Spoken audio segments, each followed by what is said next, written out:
In this video over scatter plots, I'd like to just introduce you to what a scatter plot is and the three different types of correlations scatter plots can have. So let's get some basic vocabulary down.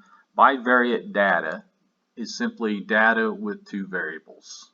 Okay, a scatter plot is a graph in which two sets of data, so bivariate data, are plotted as ordered pairs in a coordinate plane.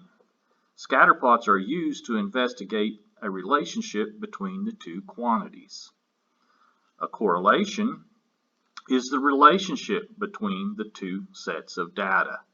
Okay, so let's look at the different types of correlations. The first one, here's our scatter plot, and if you notice, generally the data seems to be going up and to the right. This is a positive correlation.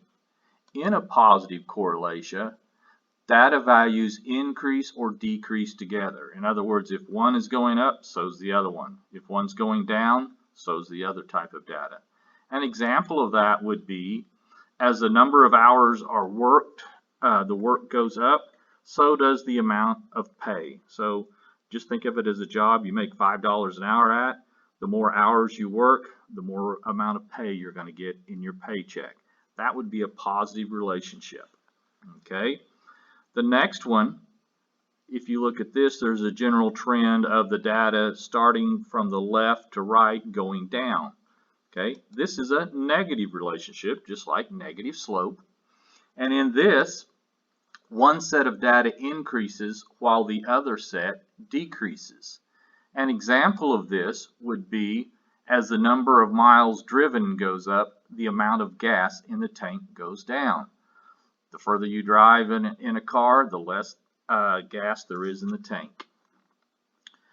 If we take a look at this last example, or this last scatter plot, it just seems to be random. It doesn't seem to be going up and to the right or down and to the left. It's just scattered all over.